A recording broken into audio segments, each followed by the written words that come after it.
All right, happy Saturday here. Loaded card across the board on this February the 24th. Welcome in the last call here, powered by WagerTalk.com.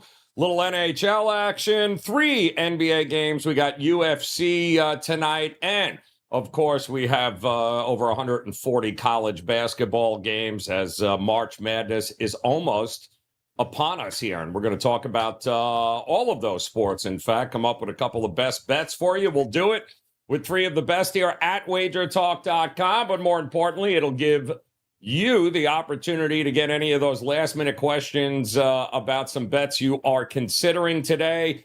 Drop them in the chat. We're in enough places right now, I believe, those joining us via Instagram, those on YouTube Shorts as well as our YouTube channel here at Wager Talk TV. Go ahead in the chat. Drop your questions if you got something you want to know about any of the games coming up here. And we're going to start on the ice here tonight with the one and only Mr. Carmine Bianco ready to roll, although something tells me you might have a busy day on the pitch as well. But what's going on, Carm? What's new and exciting, man? Yeah, there's just a ton of games. Joe, you talked about the college basketball. There's like about 400 or 500 soccer games today. It's opening weekend of the Major League Soccer in the U.S. and here, of course, in Canada, and a ton going on in Europe. I'm actually watching some of the games this morning before this show. And then NHL, just a huge slate of NHL games today, man. I'm going to be glued to the TV because my wife is recovering from the Pitbull, Ricky Martin, Enrique Iglesias concert last night. So she's just going to want to stay in bed and sleep. So I'm pretty happy with that. Some women just never recover, Carmine. So there's fingers crossed for you here, my man. Why don't we start where someplace actually not that far for me here with the Washington Capitals are going to be in my neck of the woods taking on the Florida Panthers here tonight. Panthers looking good here. I really hope they don't get the number 1 seed, though, Karn, because we know how that ends up year after year with teams. So here's rooting for Boston again. But what do you think we're going to get tonight here with the Capitals taking on the Panthers? Yeah, it's obviously the regular money line is a huge line in this one, and rightfully so. The Florida is looking like one of the best teams in the league. They're playing absolutely unbelievable. They just had their 11-game road winning streak snapped in Carolina. If you watch, anyone who watched that game, that was playoff hockey at its best. Scoreless until 20 seconds left in the game, and I think it was Sebastian Aho gets the game winner in that one. That one finishes 1-0 for Carolina.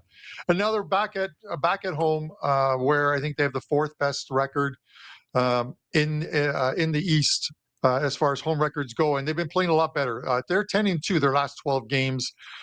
2-0 against Washington this season, but a lot of people think Washington's a live dog today. I don't think they're a live dog. I know that they went into Tampa the other night, I think on Wednesday or Thursday night, and got the win against Tampa. But that's a Tampa team that's struggling right now. So I prefer to draw a line through that. When I see like sort of outlier performances, I draw lines from. They beat a struggling Tampa team. They beat a struggling New Jersey team. And beat Montreal. That's their 3 wins on this 3-game road trip. But as I mentioned, the Panthers have won both games this season, 4-3 in Washington and 4-2 at home, which happened less than 2 weeks ago on February the 8th. That game was, so that was just about 2 weeks ago. They beat them in Florida 4-2. I'm looking at the regulation number here because you can get Florida to win within 60 minutes at -140. And I'd rather do that than lay -250 or -260 or even lay the puck line here. I think Florida gets the job done. They're the better team here, obviously. And I just can't see Washington completing the Florida double and winning both in Tampa and Florida tonight. Yeah, no Bobrovsky I'm seeing, right? So backup goalie here for Florida. Does it matter to you, Carm? No, it doesn't.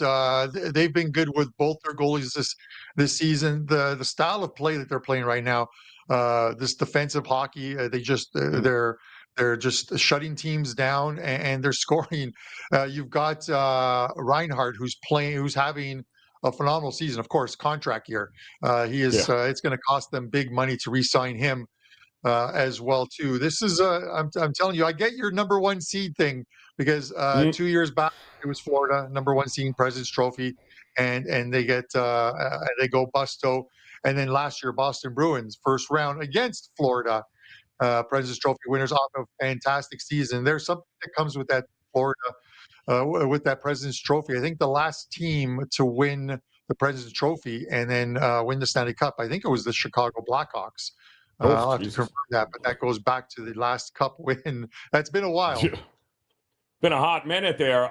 We do have a couple of questions in the chat room for you guys. And again, those that might have any questions on the slate, on the ice, or on the pitch, Carmine is your guy here. So drop the questions in. Carmine, Steven writes, any shot on goal props in this Panthers game that you might be looking at here?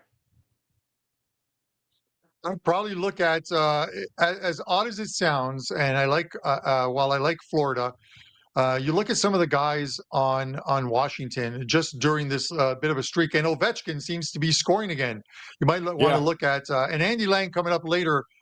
Maybe he can prepare some of this because he's very good at this. The points prop for a guy like Ovechkin, maybe to pick up a point. His shots on goal are normally 4.5. But he's on a bit of a run, scoring goals and getting shots on goal. And then going right back to Florida, I would always look at the guys that, like I mentioned, like Reinhardt, guys who are having good seasons that normally fire pucks on goal. Yeah. I think this is as far as shot counts go. I think it's going to be a little lower than you would normally see in some games, and that's just because Florida plays some very good defense. And if you watch that game against Carolina. That was playoff hockey at its finest. Give me 7 games of Florida and Carolina in the Eastern Conference Final, and I'll be a happy man. How about the? I'm seeing the totals getting 6.5 right now, and it's juiced to the over pretty significantly.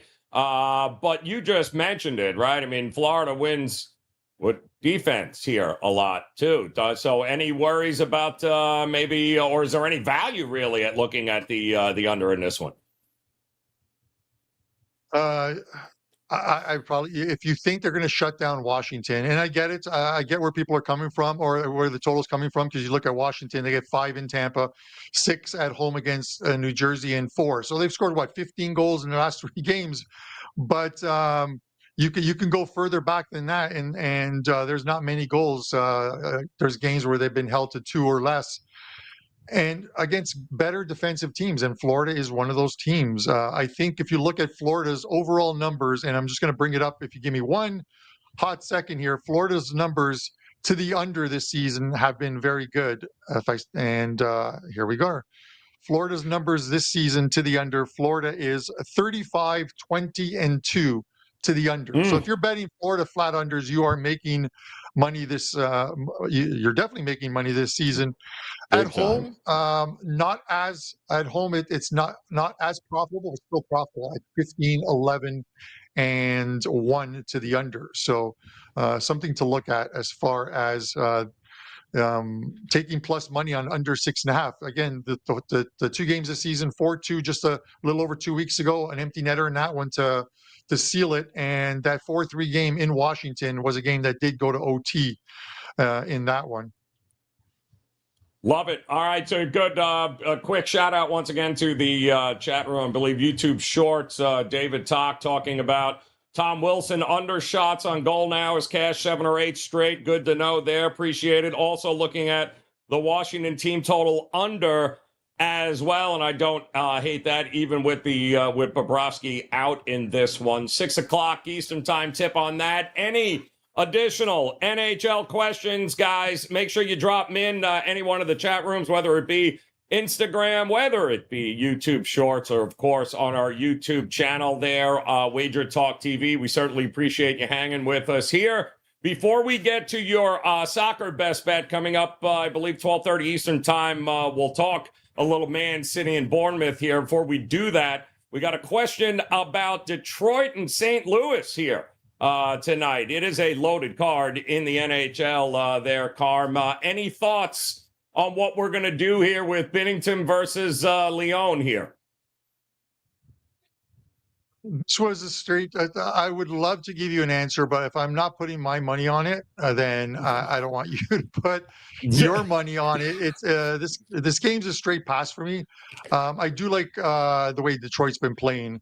They're making that push. Johnny Detroit, season ticket holder, he's loving the way they play. But those early games, those noontime games, I have had no luck with them. So anything that I did give out on this show, you'd probably just want to bet the opposite of it. I kept it off my 6 and 60. It's not part of the 6 and 60. If you head over to my Twitter or X, whatever they call it, at Carmine Bianco WT, I will have the 6 and 60 tweeted out shortly, right after this appearance.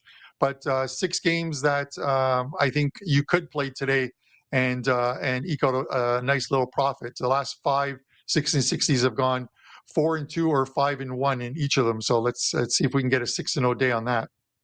Blues coming off of that shutout of the Islanders, right? Binnington as well have won 5 of 6 here. Early start, always an interesting one there in Detroit. Carm, we got a question from Ryan Turk. Wants to know what the hell the ladder pick is. And I'm guessing if you've been watching Puck Time during the week, you have a pretty good idea of what he is talking about. But for those that may or may not hear, what is the ladder pick here today, or do you not have one? I do have one. It will be going out shortly, but I am going to go with this is pick number 3. The first one was obviously was St. Louis beating the New York Islanders. We came back with the Buffalo Sabres yesterday beating Columbus. And tonight we are coming on the third ladder pick. Of course, the ladder pick is, if you're unfamiliar with you just keep going all in every pick until you bust or we hit 10K, which is probably about 7 straight plays or 8 straight plays. Tonight's pick is going to be the Nashville Predators minus 140 in regulation. So it is not the full game, which includes OT and a shootout. They've got to win it within 60 minutes, minus 140. That's what the play will be tonight. All right, there you go. Got a lot of pick, got a little bit of everything here. So NHL action in full effect. Don't forget, Carmine locked and loaded. Visit his page over at WagerTalk.com. But in the meantime, Carm, we got a ton of soccer coming up here. And Man City Bournemouth is where you're going to be focusing on. So talk to us here, man. What do you like in this match? So this is one that goes literally in about 75 minutes, an hour at 12:30 today. And this is, you'll find these at places like DK under the game parlays, where you can take a team to win with along with the total. And you can find a slightly lower total than what the actual game line total here is here. So in this case, Man City to win and over 2.5 is minus 125. That's the play I prefer in this one because while I know or believe Man City is going to win this game because they are just in great form at the moment. The handicap is so big in this game that you just don't want to lay those numbers. Bournemouth are a team that they're on 28 points, so they're out of that. They're in what I normally call at this time of the year the safety zone, where they're about 8 or 9 points above the relegation zone. The team starts to play a little more open. They're no longer worried about having to collect wins and points, and they play a more open game. And this is one of the reasons why over their last 5 Premier League games, they've scored a goal in each of them. There have been a lot of 1-1 type of games for them. But when good teams come to Bournemouth to play them, they have just faltered. Liverpool came. Liverpool's top of the league right now. Liverpool comes away with a 4-0 win.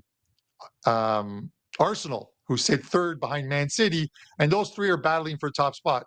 Again, go and win 4-0. They struggle against the good teams, and Man City are definitely a very good team. Now, Kevin De Bruyne is traveling with the team, likely will not play. I don't think he's going to play. He's not injured, but he's not 100%. They have an FA Cup game in midweek, and then they have the Manchester Derby next weekend. So knowing Pep Guardiola, if his team, he'll keep him on the bench. If he needs him in the second half, he'll bring him in. But with that said, I don't see him starting. They don't want to risk injuring him. He missed pretty much the whole season due to an injury in Game 1 of the season. But Man City has enough talent. They have enough talent on the bench that they could field a team that could probably play for the title in the Premier League. So Man City to win and over 2.5 goals. I say this gets there, and it could be very well be one of those 2-1 or 3-1 type of games. I don't want to sweat the handicap when I think that the game goes over the 2.5 and Man City wins. You all right? So you like, yeah, well, that's true. It's an hour, just a little over an hour, guys, for that one kicks off. So plenty of opportunity to be able to get on board there. And Carm, little opportunity for folks to jump on board here. Is it? I believe we've got a pretty cool code here that they can hop on over to your page over at WagerTalk.com, utilize and partner up with you here this weekend.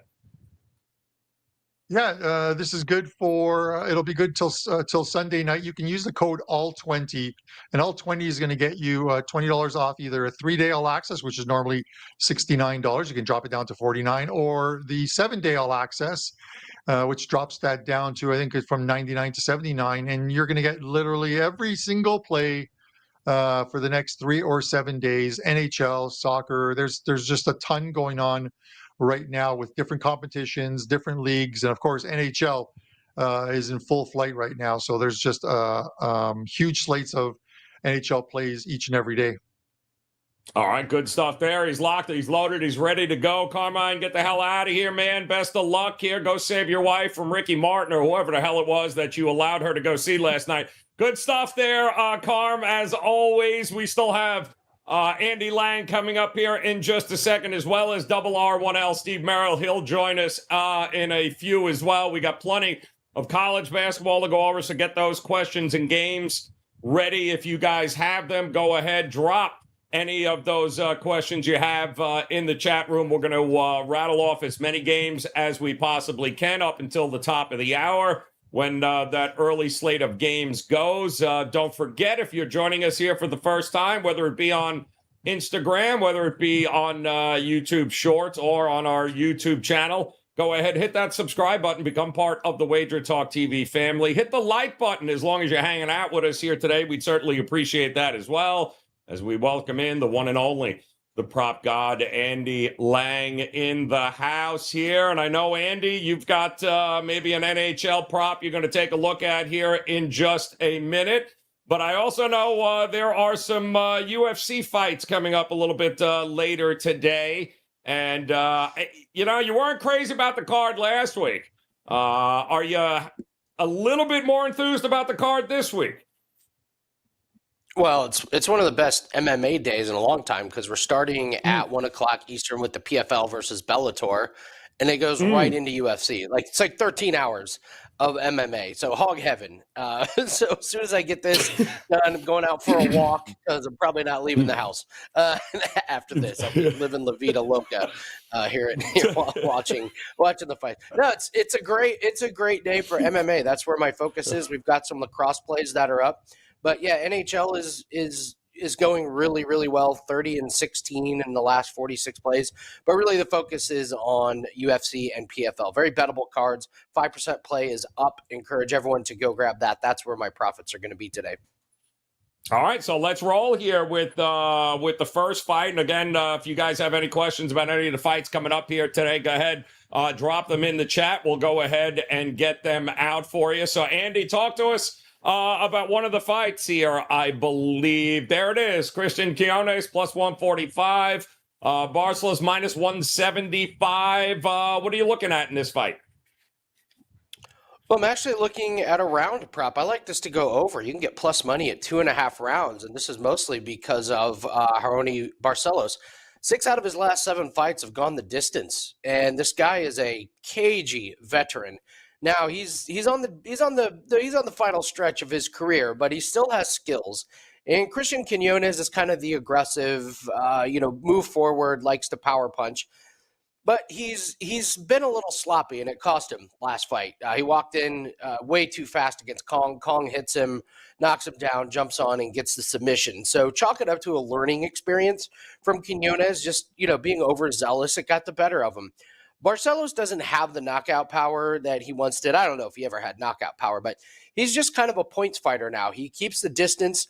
He does have skills in the clinch, and he can get you to the ground. And I think this is kind of one of those where the veteran just kind of shows his chops here against the younger guy. And I think this goes the distance, but even just 2.5 rounds, you get a really nice price. Quinones is not going to make the same mistake he did last time. That they're going to be able to look at that on film and easily just say, hey, you can't walk in with your hands down that low. You're going to get popped. So I think you see a little bit more patient attack from Quinones because he can't afford to get another knockout. That would be 2 in a row. And Barcelos, 6 out of 7 fights. The one fight that went under, he got knocked out by Umar Nurmagomedov, and I don't think Quinones has that kind of skill. So this all just hinges upon the fighting style and the veteran savvy of Barcelos. I think he strings it out. I think he points fights on the outside if it gets in close.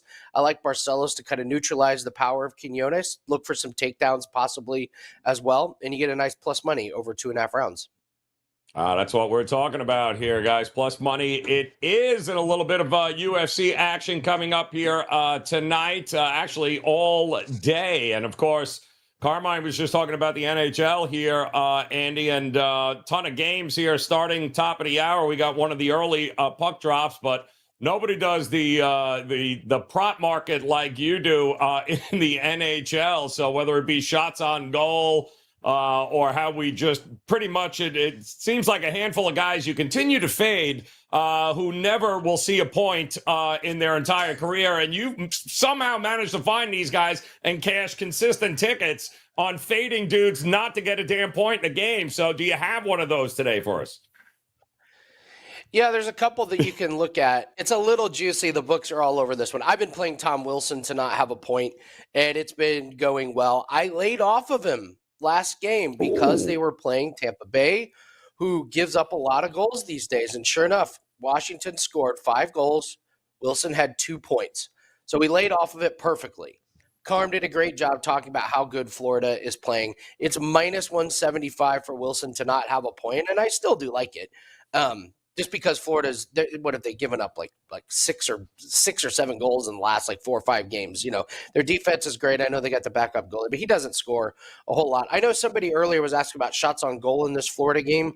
Not a lot of overs that I like. I think the books have him properly priced, but if you're looking at an under, John Carlson, under 2.5 shots on goal, 4 games in a row that he has gone under this total, and I believe that's 7 out of the last 8. So I know it's not fun to watch a game rooting for an under on shots on goal. That's like blood pressure central. Every time he gets the puck, you're screaming to not shoot it. Pass it. But yeah, there's a play on the board. We've talked about players to not have a point, but Brandon Hagel, to have a point. Yes, he's going to have a point. He has a point in 66% of his games this season. So this is not a short-term success thing. This is a full season success. It's minus 165, and I don't care. I'm laying the juice. He has a point in 11 straight games, and Joe, 16 points in those 11 games. He's not barely getting a point. He's getting multiple points, and he gets one of the best matchups today against the Islanders. For the season, they give up the 25th most goals. They give up the 31st most shots on goal. And in the last 5 games, the Islanders have given up 21 goals.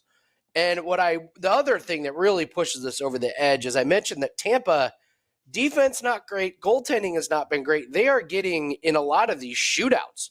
And the Lightning have scored 20 goals in their last 6 games. So you're seeing this Tampa Bay Lightning team have to score a lot of goals to keep up with the other team. So I like overs for this Tampa Bay Lightning, but Hagel less than minus 200 to have a point against the Islanders? Yeah, sign me up for that one. That's what I'm talking about. All right, get it done. A little juicy, but doesn't matter.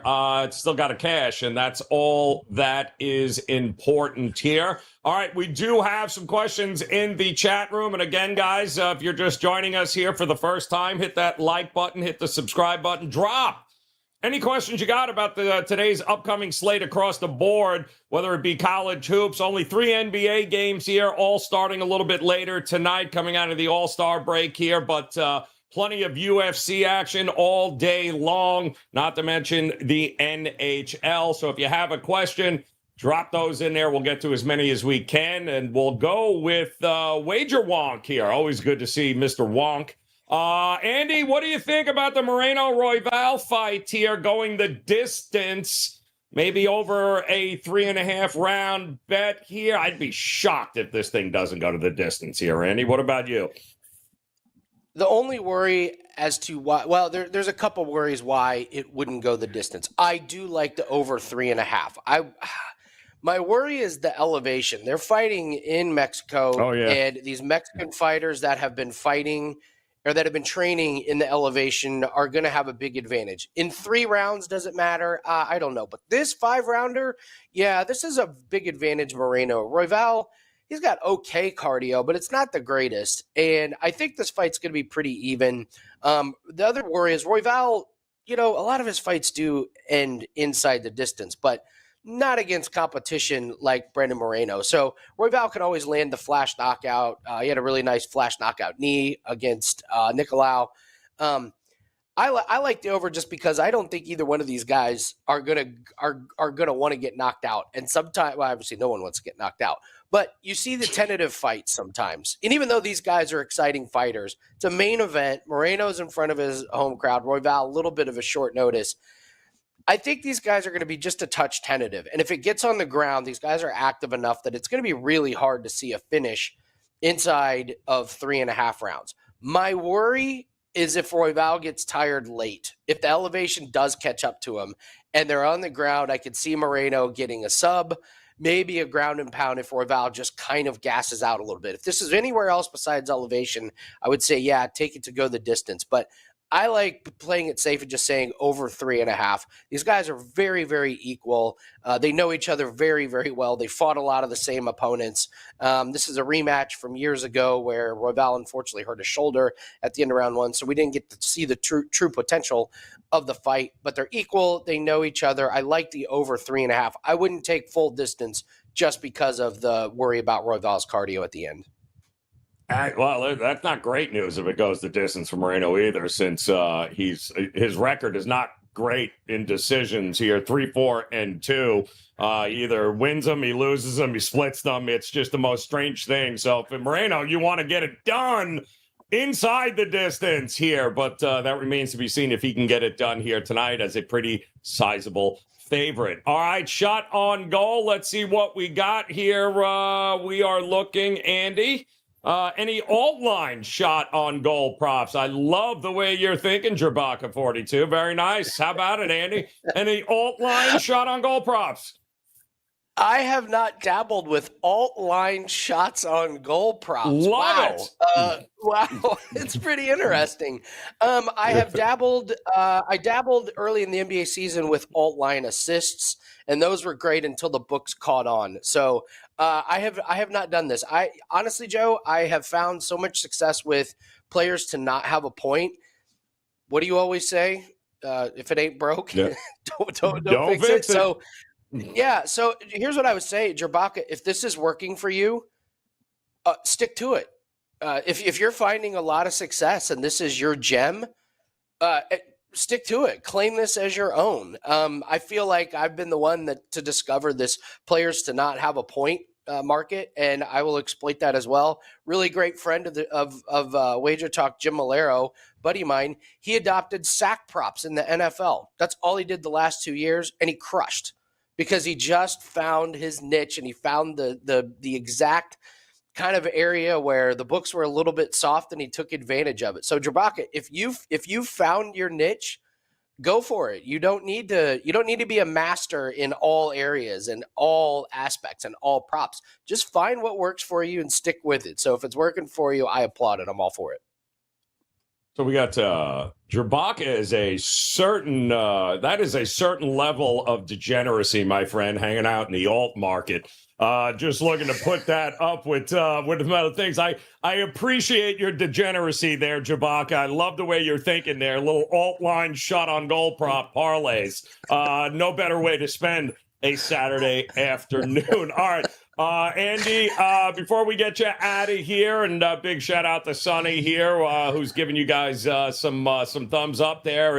I love the content Andy is putting out in the channel. Thanks for all the shows. Outstanding stuff across the board. And Andy, locked, loaded, ready to go on what is going to be a huge weekend here. So what do you got ready for folks over on your page at WagerTalk?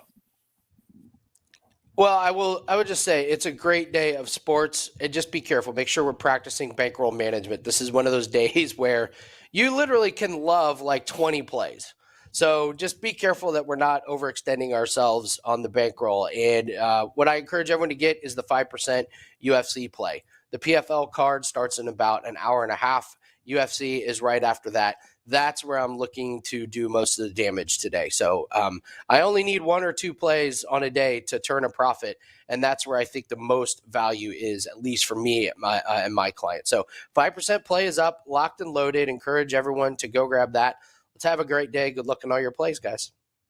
Outstanding stuff, Andy. All right, go live that Vida Loca there. Enjoy yourself. All right, so there we go. We got Carmine in the books, Andy in the books. We've got Steve R1L Merrill coming up here. We got plenty of college basketball coming up here, guys. So if you have a game you are on the fence about, and we do have the opening tip with a couple of games. I believe there's about a half a dozen games coming up at 12 o'clock Eastern time. Indiana, Penn State, Houston, Baylor, obviously. A lot of eyes will be on that one. Missouri and Arkansas. So if you guys have any questions that you want to go over here with these games, we are going to power through this over the next 28 minutes or so. See if we can get to as many as possible as we welcome in R1L, Steve Merrill, ready to roll on another absolutely jam-packed college basketball Saturday here. Merrill, only 3 games in the association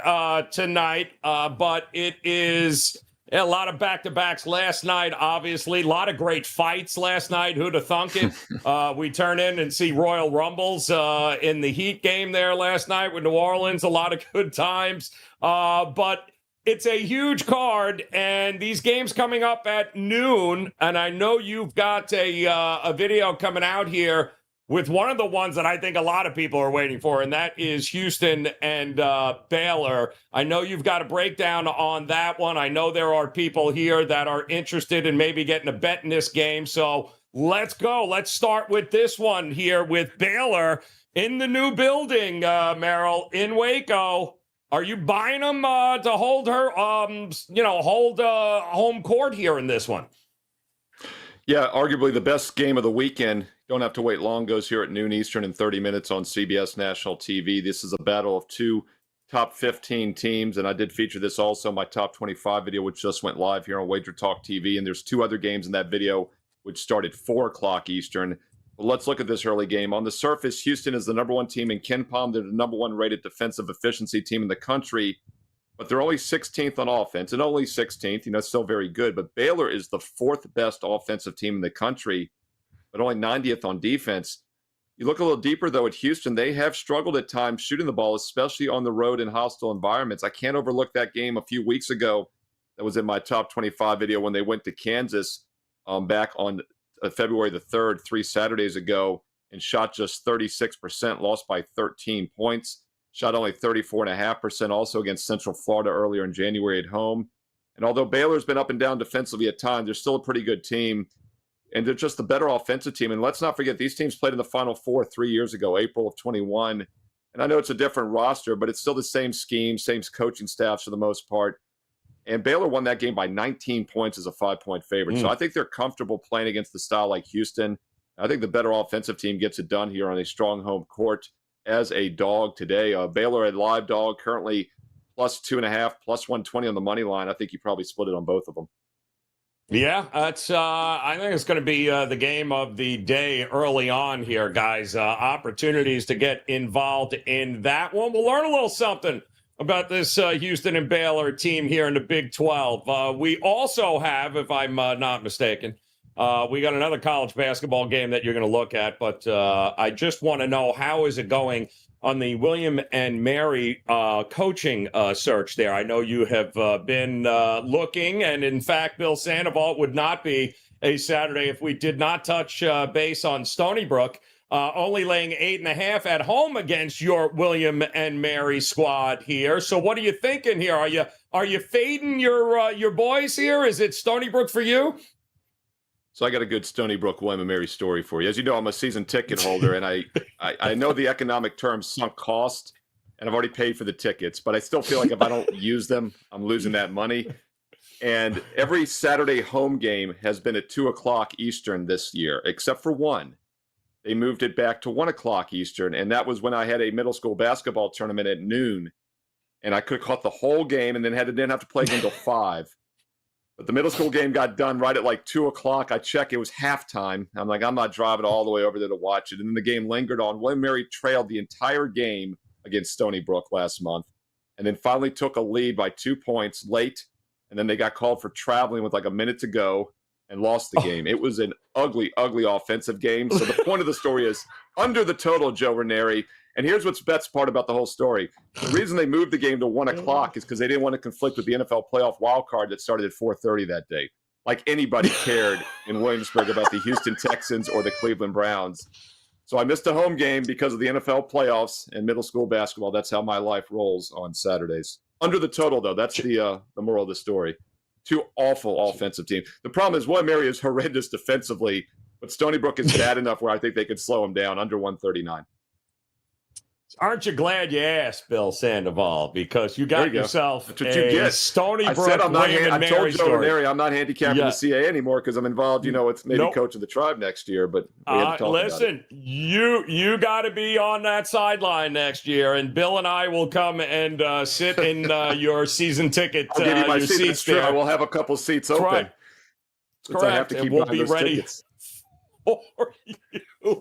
We do have a little late night action out west in a game that's going to feature, well, it's Pepperdine, so nobody's going to play defense there. Taking on the Dons, it is a 2-touchdown number, I believe, for San Francisco here, laying 14 here. Pepperdine never met a 3 they didn't like to take here. So what are you looking at with this one here? Dons taking on Pepperdine. Yeah, I've got 5 best bets for Saturday. This was the one game that just missed the cut. I'm actually using it as my free play of the night on my page. You can go see the full analysis, SteveMerrill, WagerTalk.com. The free plays have done quite well in the shows because keep in mind, I average like 1 to 2 best bets a day. I got 5 on Saturday because it's a huge card. But a lot of the viewers, somebody in the chat said they liked that free play in the college basketball show yesterday on Jacksonville plus the points at home against North Florida. So, the free plays, these under-the-radar games have done well. And I like San Francisco laying the 2 touchdowns here against Pepperdine for a couple reasons. First of all, as you said, Joe, Pepperdine, not a good team. They're 12-17, yet they've surprisingly gone 3-1 straight up against the spread their last 4 games. The last 2 games, they were a favorite against both bad Portland and Pacific squads. I'm not going to read too much into it. Meanwhile, San Francisco faced a much tougher opponent at St. Mary's of California and lost by only 4.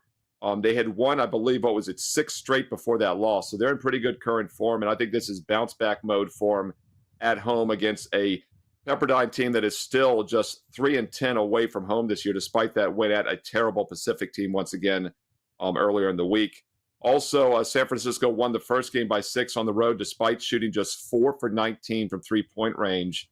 They still won that game by 6. I think they win by margin here, and it's a bad spot for Pepperdine tonight. All right, it's every spot's not great for Pepperdine there. We do have Joe, real quick on this. So one of the brutal things about William Mary is like I saw the announcer leaving the other night. I was like, "Where are you going Saturday?" He's like, "Stony Brook." I'm thinking, man, I'm so glad I'm not a play-by-play announcer for William Mary. At least I go to the home games and get home 10 minutes earlier. But they did have a trip to Pepperdine over winter break in late December. I was like, wow, at least if you got to go somewhere, you're going to Malibu, California. And Absolutely. It rained the entire time they were up there. So they didn't even get to enjoy California. So it's the only reason he didn't quit before the season.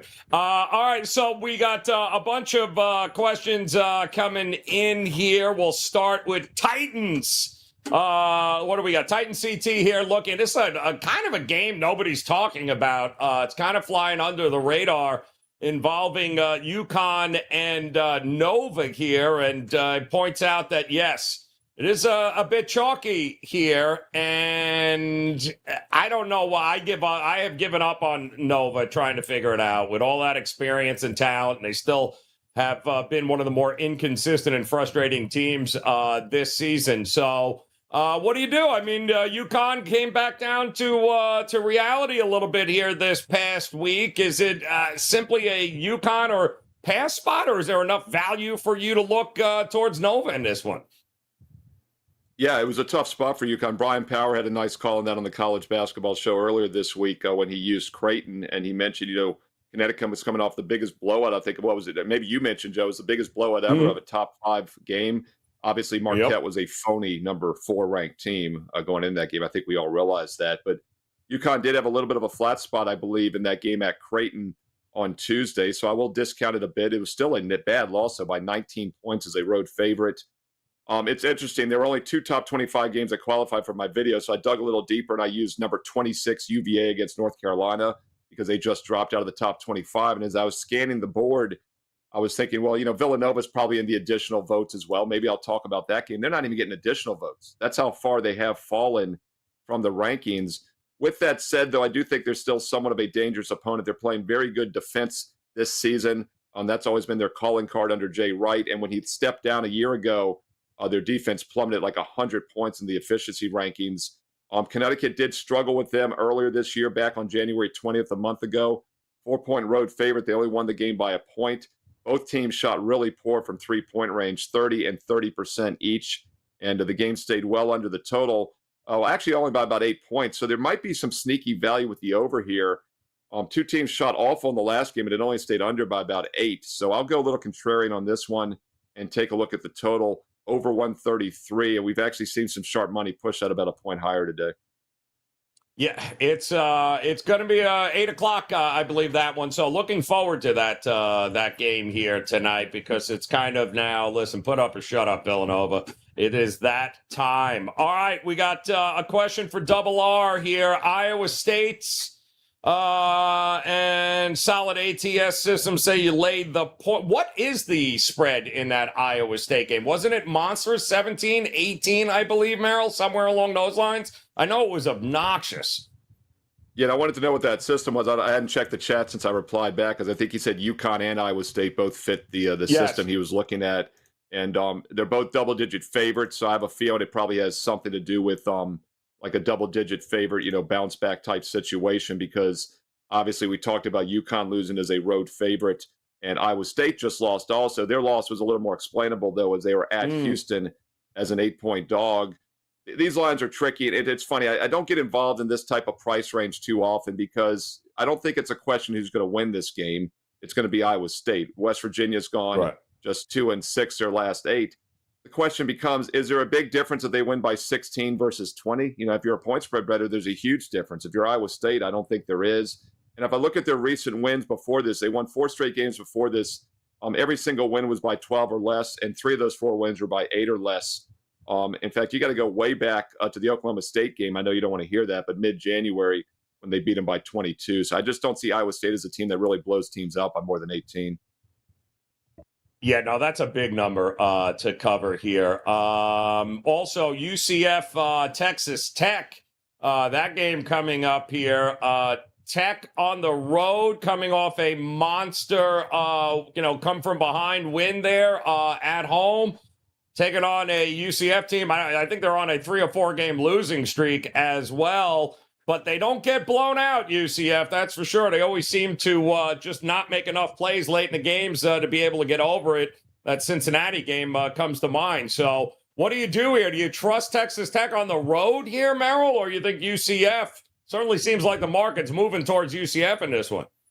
Yeah, Joe, that's exactly what I was going to say. Is the betting market definitely like Central Florida? They opened as like a 2-point home dog. Now they're a 1-point favorite. These teams did play. They never played really before until UCF, Houston. They're all new in the Big 12, so we don't have like past meetings recently. But they did play a few weeks ago for the first time, and that was on February 10th. And Texas Tech won that game by 7 as an 8-point home favorite. And Central Florida was only 5 for 24 from 3-point range. So if they shoot anywhere better, they probably do get the win today. And I think that's why the betting market likes them as well. It's a quality team and a revenge spot at a decent home court. Yeah, no, it is. It is a bit of a sandwich spot. It was a hell of a win against TCU, that's for sure there. All right, we got a couple of more opportunities for you guys to jump on in question-wise, so go ahead. Drop those games you are interested in here, and we'll go ahead and bang a few more of these out here over the next 5 or 6 minutes. And again, 12 o'clock Eastern time tip, it looks like here. We'll have the first wave of these. Wake Forest. There you go. Why is Wake Forest a favorite when they just lost by 8 to Duke? 10-point difference. Wants to know what you think that is all about. I will say this here, though, before we crown Duke, who have they beaten exactly? They've, if you're considering that Duke is rolling because they beat a severely depleted Miami team, I don't know. I'm not that impressed with Duke yet this year. And Wake Forest, I think, is 14-0 at home, Merrill. You stepping in front of that train? And I'll also tell you who Duke did not beat recently, and that was North Carolina. The only time they've been an underdog, in the past 12 games or so, right? So they have, like you said, Joe, they haven't really faced a tough schedule. And the ACC is way down this season. I mean, they're just nowhere near where they've been. They're very top-heavy with Duke and North Carolina. Virginia, William & Mary, we're talking that team. Let's talk another in-state team. I had Virginia last Saturday at -3. If you told me a 3-point home favorite is going to hold a Wake Forest to 47 points, how much would you have loaded up on that home favorite? And, of course, they only score 49, and it's because they went 1 for 11 from the free throw line, not the 3-point line, 1 for 11 from the free throw line and failed to cover by a point. That was pretty painful. But my point is I'm not big on this Wake Forest team. I faded them last week. I came right back, by the way, and faded Virginia Monday, had a strong best bet on Virginia Tech. So I'm not, always on the Cavs either. But Wake did bounce back against Pittsburgh with an impressive blowout win, 91-58 on Tuesday. So maybe that's the buy sign. The betting market's actually risen a bit. I think you can make a case Duke is probably a public dog, yet this line has gone a point higher, up to 2.5 today.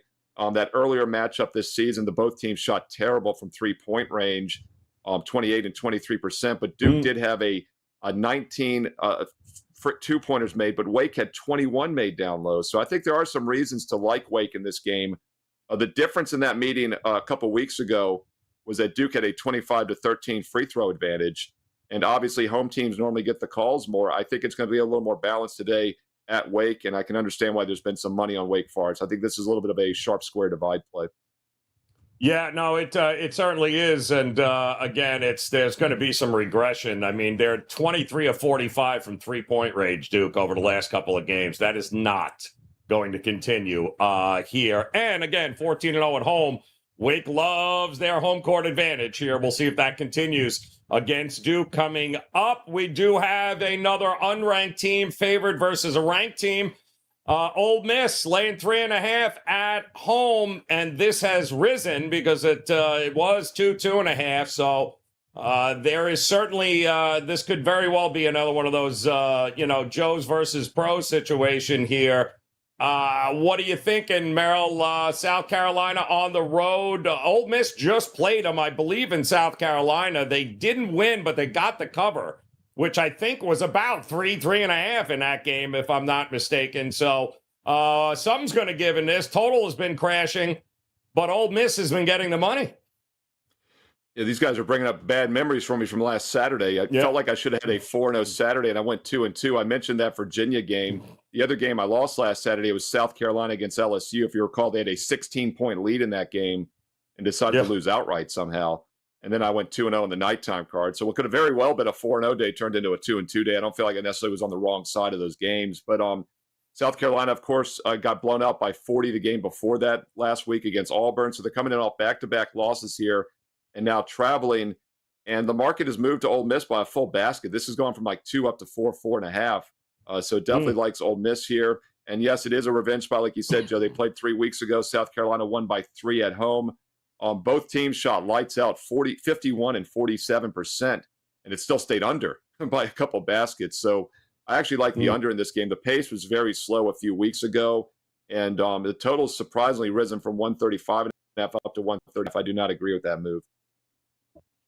Yeah, this is going to be an interesting one there with Chris Beard and company, who they don't get blown out often. It's usually coming down to the final possession. They're also one of the better 3-point shooting teams in the country this year. So they're going to have to be good again today against South Carolina.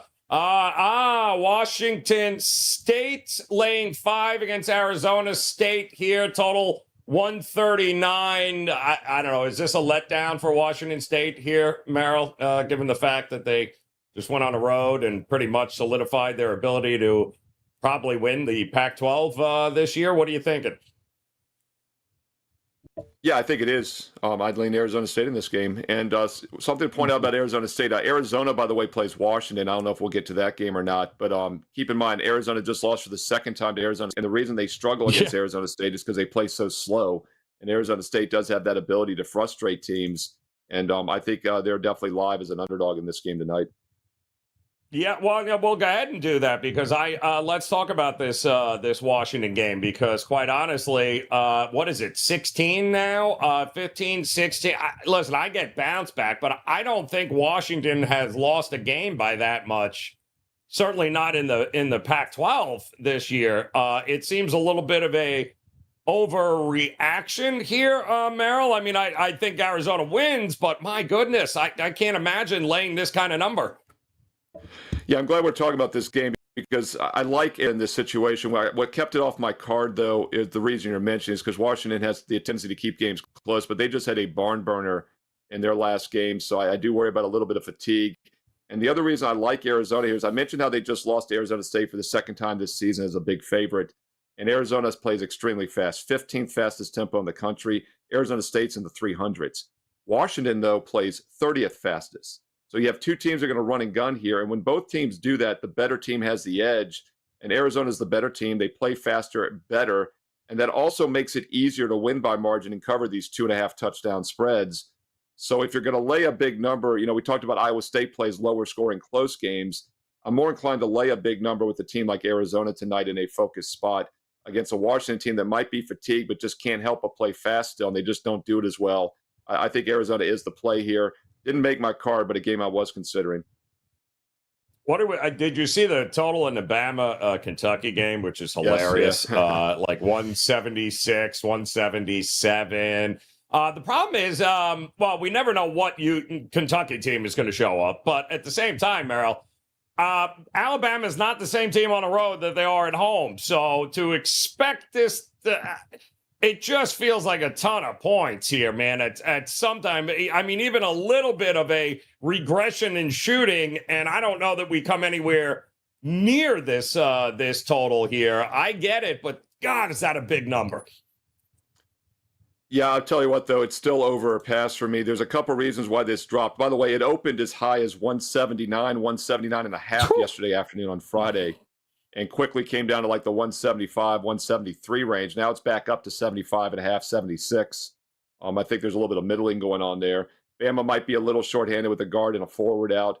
I did a deep dive in this, by the way, in my top 25 video that just went up on WagerTalk TV, so I recommend the viewers check that out after this show for like a 3 to 4 minute analysis of it. And we got a smoke detector going off. My picks are red hot, Joe Raineri.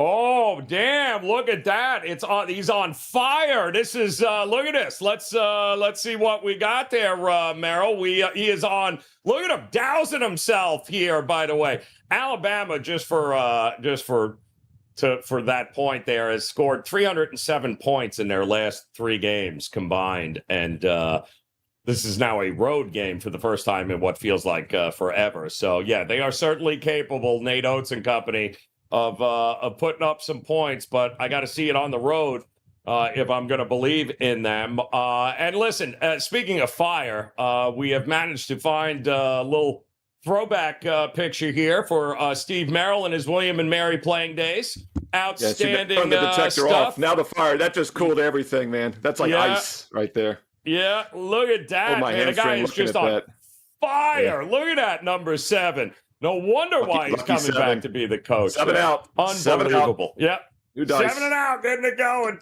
All right, Merrill, make sure here we'll get see if we have one more going on here. Let's double check, see if we got see if there is another one. I do believe one of the let me see here if we've got oh yes. What do you Yes. Kansas taking on Texas, which is also always interesting. But that's at Fog Allen, isn't it? It's in Kansas, which I believe Kansas is starting to take some money in this. It's probably up to 8.5 here. It's tough anybody but at Fog Allen. It's kind of hard to look anywhere but Kansas, unless you think Texas has got a little something waiting for him here tonight in this one. Yeah, I mean, the WagerTalk live odds screen literally is lighting up right now. It's up to -8 from the opener of 6.5. So the money has come in on Kansas in this game. Extremely strong home court. We saw that against Houston a few weeks ago, exactly 3 weeks ago, when they went outright as a rare home dog. They just won at Oklahoma. We're at Texas Tech before that. So they've alternated wins and losses the last 4 games. You know, this is another one of those games, Joan. I was digging in for some added games to do in my top 25 video. I thought, hey, you know, Texas is probably getting some additional votes, but they're way down. They're just like Villanova this year. And even at 17-9, they're not getting any love in the polls whatsoever. And they have not played this year. And keep in mind, last year, Texas won as a 2-point dog outright by 20 points in the Big 12 tournament. So this should be a focus spot for Kansas. And I think that's probably one of the reasons we've seen the line go higher. Yeah, it's. I think it's going to be good to go here. Merrill, the GOAT in CB, man, college basketball absolutely is. And tell him, see what you got going on at WagerTalk.com here on a loaded weekend. Yeah, it's been a great season. I mean, since college and pro basketball started in October, nobody's won more units on college and pro sides combined than I have. I'm also #1 in all sports sides for 2024. And that follows up being #1 in 2022 and 2023 combined in all sports. So it's been a nice run for several years. I've been doing this, of course, now for 28 years, but I've been at WagerTalk now for the past few years. So if you haven't locked up that full year all sports, all access, check out the offer I've got this week. And it's an instant $800 discount. It works out to just about $1 a play for the next 365 days a night. If you want a smaller package to sample, I do have a 7-day sampler with an instant 25% discount. Or if you want just Saturday's best bets, a 5-for-1 special. Single games are $25, or get all 5 best bets. They're all late afternoon and night games for just $29. No matter which option you choose, don't miss a powerful Saturday in college basketball, along with a bonus free play. Free plays every day as well. Steve Merrill, WagerTalk.com, and you get there quicker with shortcut WT.buzz/SM. And also check out that top 25 videos. I have 2 late afternoon games still available here on WagerTalk TV. Yeah, good stuff. There you go. As that, I will never unsee that picture now, Merrill. I've got a jersey. I'm going to wear it next time, so people actually really you absolutely think should. That I played. Yeah, absolutely. It's got we need to hang it up in a little frame behind you there, Merrill. Get the hell out of here. All right, guys, that'll do it here. This edition of Last Call on WagerTalk TV. We certainly appreciate you guys hanging with us here. Don't forget. Visit Steve Merrill, Carmine Bianco, Andy Lang. Visit all 3 of these guys. They are locked and loaded across the board in all of the sports betting landscape here today. Every sport got a little something going on here today. Visit them at WagerTalk.com. Hit that subscribe button on the way out. Don't forget, give us that thumbs up if you could. We certainly appreciate the time. You guys hanging with us. Best of luck with all the plays this weekend. We'll be back again, of course, next Saturday for another edition of Last Call. Until then, cash those tickets today, guys. Best of luck. We'll see you again soon.